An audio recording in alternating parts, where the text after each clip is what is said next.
আজকে আলোচনা করব বর্ণ নিয়ে। বয়সের তাগিদে অনেকে বর্ণ হয়, সেই বর্ণ নিয়ে আলোচনা করব। পুরো ভিডিও দেখবেন, অবশ্যই বুঝতে পারবেন। 100 জনের মধ্যে 85% লোক বর্ণায় ভুক্তভোগী হয়েছে। তো কেন হয় তা বিস্তারিত আলোচনা করব। তো আমাদের শরীরে বহু লোম থাকে এবং লোমের গোড়ায় একটি থলি থাকে। সেই থলি থেকে সেবন নামে একটি তেল তৈরি হয়। সেই তেলটি লোমের মাধ্যমে ত্বকে পৌঁছে এবং ত্বকটাকে মসৃণ এবং উজ্জ্বল রাখে। যখন আমাদের এন্ড্রোজেন হরমোন বা টেস্টোস্টেরন বেড়ে যায়, তখনই আমাদের এই পরিস্থিতি হয় যে বর্ণ হয়, এবং এখান থেকে যে বর্ণ সৃষ্টি হয় তা বিস্তারিত আলোচনা করব কিভাবে হয়। যখন এই গ্রন্থি থেকে বেশি সেবন নামে যে তেলটি তৈরি হয়ে বেশি বেরোতে থাকে, তখন ওখানে এবং যে চুলের গোড়ায় জমতে থাকে এবং ওখানে একটি ঢিপির মতো করে তোলে, এবং ওখানে একটি ব্যাকটেরিয়া এসে জমাট বাঁধে, যার নাম পোপাইনো ব্যাকটেরিয়া বলে। সেই এসে ওখানে সেই তেলটিকে ফ্যাটি অ্যাসিড তৈরি করে, এবং সেই ফ্যাটি অ্যাসিড তৈরি করার ফলে ওখান থেকে রক্ত চলাচল এবং যে অঙ্গগুলো মরে যায়, এবং ওখান থেকে একটি জীবাণু সৃষ্টি হয়। তার কথা হয় তা বিস্তারিত বলবো। নাকে হতে পারে এরকম দেখতে, বা আবার এরকমই দেখতে হতে পারে। বর্ণগুলো অনেক সময় হয় এবং কালচে ধরনেরও হয়, অনেক সময় আবার লালচে ধরনের হয়।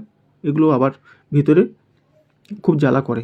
আবার সাদা টাইপের আবারও হয়ে থাকে, আবার এরকমইভাবে আবার হয়ে থাকে, আবার কালচে টাইপের, আবার ছুঁচালো টাইপের হয়ে থাকে। মেয়েদের যদি কোনো কারণে বর্ণ হয় তা বিস্তারিত বলবো।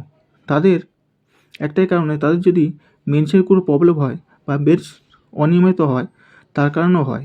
যেমন তাদের পিসিওএস এবং যদি হয়, যদি পলিসাইস্টিক সিস্ট থাকে বা পিসিওএস থাকে, তাহলে অবশ্যই ডাক্তার দেখে নেবেন, গাইনো ডাক্তার। বর্ণগুলি এরকমভাবে রূপান্তরিত হয়, আবার এরকমভাবেও রূপান্তরিত হয়, দেখেছেন, আবার এরকমভাবেই রূপান্তরিত হয়।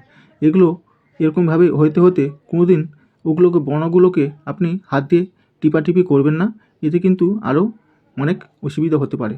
আপনাদের যদি বর্ণ হয় তাহলে এই ওষুধটি ব্যবহার করতে পারেন, বা এই ওষুধটি ব্যবহার করতে পারেন, ময়শ্চারাইজার ব্যবহার করতে পারেন, বা আপনি এখনও টিপাটিপি করবেন না, তাহলে কিন্তু খুব অসুবিধা হতে পারে। ওখান থেকে আবার ইনফেকশন জমাতে পারে। তাই এগুলো না করাই ভালো। তারপর আপনি বেশি করে জল খাবেন, জল বেশি করে খেতে হবে এবং বেশি করে ঘুমোতে হবে। তারপর বেশি করে আপনি টেনশন মুক্ত থাকবেন, এবং টেনশন থেকেও অনেকে আবার বর্ণ হয়ে থাকে। এবং টিয়ারটিএল জাতীয় মাখতে পারেন। তার মধ্যে আপনি আবার অ্যালোভেরাও মাখতে পারেন। অ্যালোভেরা আপনার ত্বককে ওখান থেকে প্রোটিন যোগায় এবং ত্বককে মসৃণ রাখে, এবং ওর সঙ্গে আপনি আরও কিছু ইউজ করতে পারেন। অ্যালোভেরার সঙ্গে আবার কাঁচা হলুদ মিশিয়ে আপনি মাখতে পারেন, তাতেও উপকার হয় অনেকে। আর যদি টেনশান বা কোনো হরমোনের প্রবলেম হয়, অবশ্যই ডাক্তার দেখিয়ে নেবেন, না হলে কিন্তু অনেক প্রবলেম হবে ওটা। আবার যদি মেয়েদের কোনো মেনসের কারণে হয়, অবশ্যই কোনো গাইনো ডাক্তার দেখিয়ে নেবেন। এগুলো পিসিওএসের কারণেও হতে পারে।